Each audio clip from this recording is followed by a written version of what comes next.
We're going to concentrate on Spurs in a moment or two. I just got a massive rant from Mark, who is a Man United fan. He says, probably the worst final I've seen for a very long time.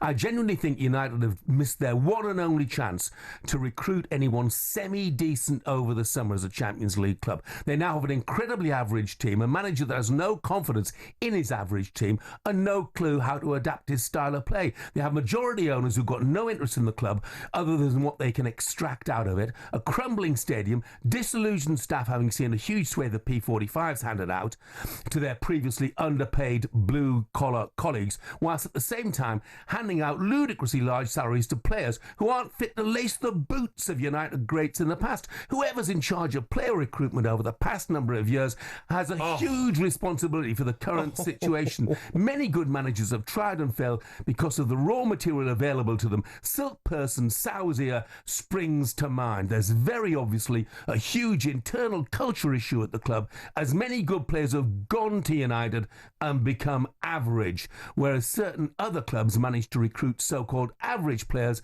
and make them great. Sir Jim, good luck. And that is from Mark from Clitheroe, getting it all off his chest, and he makes some really interesting points, and we'll certainly talk about them. We've got loads to talk about Manchester United, mate, because they're in a bad way, and if I say it's Cunha, I'm saying I'm not sure. I'm really, really not sure about I really want to go to Manchester United in a moment. I know they're a big club still, Jeff, I get that, but I'm sure someone like Cunha wants to be playing in Europe. Yeah.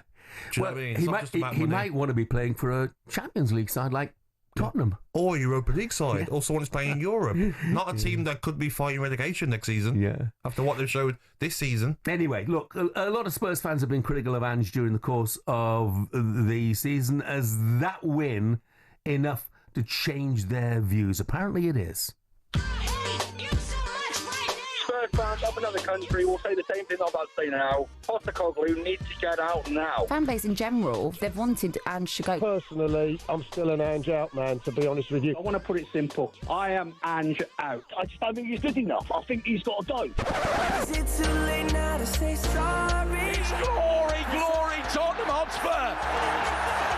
They have won their first major trophy for 17 years.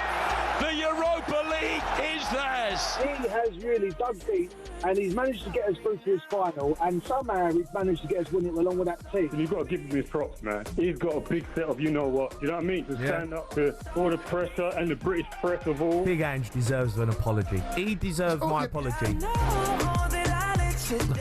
Does he, Gabby? Does he deserve apologies? No, I think he deserves praise, and definitely praise for what he's achieved. He's got the club into the Champions League, first European trophy, was it since '84? Yeah. So he deserves a lot of praise. But now, Jeff, like I heard last night, Spurs have to go now. They have to invest. They have to get rid of the players that aren't good enough.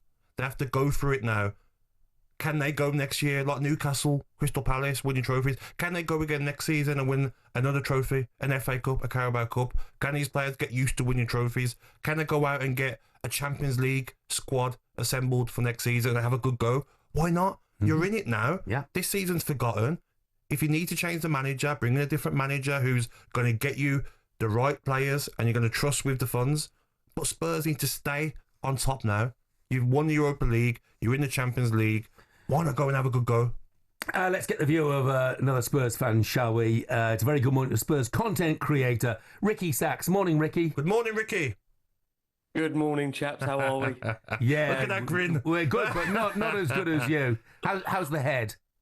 I haven't slept, chaps. I'm not going to lie to you. I haven't slept. I just keep thinking to myself, never in my lifetime. I've got to say, look, lots been said this season with regards to Ange Postecoglou, but I've got to say, for me personally, being at the Spurs Stadium with all my family, my little boy, he gave me one of, if not best moment of my Spurs support in life, and I think all you can do is thank him for giving us that moment, which was simply incredible. And we know there's a lot of conversation now to be coming our way in the next 24, 48, 72 hours. And I would just love to be able to enjoy this moment, because I know I was on with Gabby only a short time ago, and we, were asking, is it the year of the bird? With what Tottenham have gone and achieved, it's remarkable. And I think for every Spurs fan out there that have been put through the ringer this season, this is for every fan out there that loves this football club so much. Yeah. And we've got such a loyal, special fan base. I'm so pleased and proud for every Tottenham fan out there. We should be celebrating. Yeah, you're absolutely right. You're completely entitled to celebrate. And by the way, Connor makes a good point. He's texting as well. Said, I hope Big Ange walks away now, delivers us a trophy. He can walk away with his head held high. It's not just the fact they've won. They got to the semi-finals of the Carabao Cup as well. So that's, in terms of cup competitions, brilliant. Where do you stand on Ange then, Ricky? Jeff, you always have to ask the hard questions. Be honest, Ricky. Look, I'm going to be honest with you guys. I'm not a fence sitter. I've said for a lot of the season that I think the football is unsustainable over the course of a 38-game Premier League season. I think over a cup competition, he showed what he can do. I think the Spurs board have got a very, very difficult decision to make now. And I think the fans have also got a very difficult decision in terms of how they feel now. First manager to win a European trophy in over 40 years. End this 17-year trophy drought. The realistic situation is there is no obvious managerial candidate out there for Tottenham at the moment.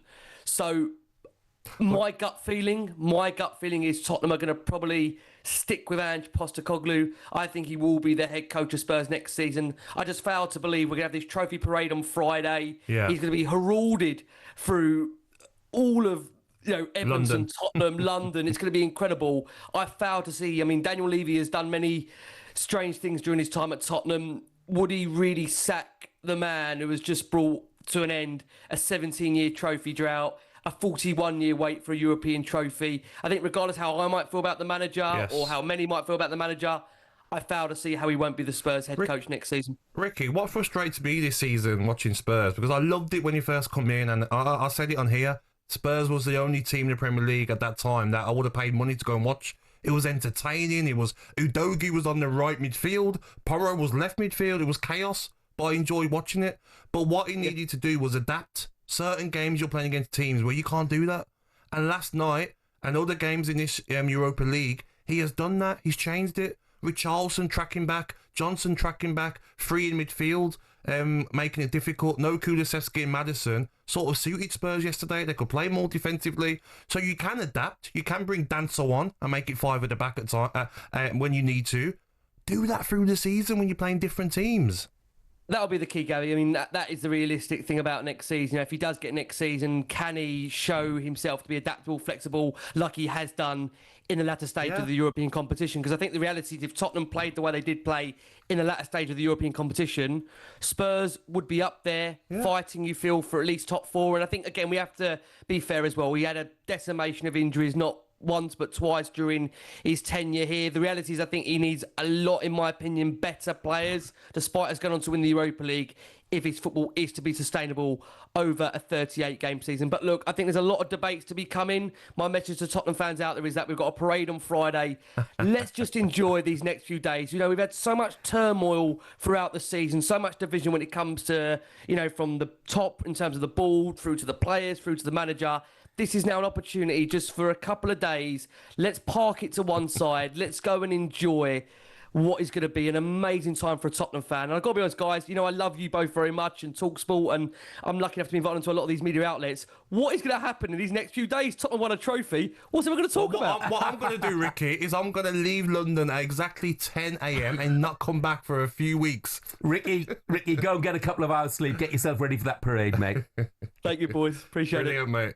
talkSPORT Breakfast, waking you up Monday to Friday morning from 6 a.m.